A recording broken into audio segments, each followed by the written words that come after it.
What's the name of the store? The stall. Rosalinda. Rosalinda. Del Rosario. Del Rosario. Name. So you can explain us what fish are you selling there? I bought this tuyo, Tuyo. not salty, and it's only Salted. how much a kilo? 500. 400. 500. 500 a kilo. And then ito, 400. There's one. 400. And then the puset is 100. 100. What per kilo? This is May Ann. This is what she's selling. Ano yan nahawak mo? Boneless bangus ma. Ano best seller mo? Boneless bangus. Saan, Seller sa Bataan. saan galing siya? Dagupan. Okay.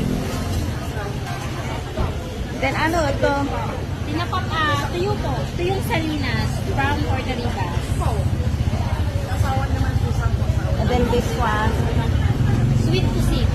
White pusit po. From Cebu. Then saan galing yung atsara mo? Gawang pilar po. Pilar? Homemade. Okay. Papaya. Makano siya? Papaya, only 120. Okay.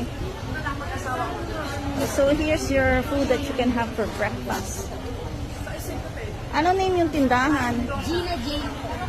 Okay. Meron kang Facebook page? Yes ma. So Gina Jane. The public market right now. Buying salted egg. And this is the Tindera. What's your name? Carmela. Ma'am Carmela. There's a salted egg.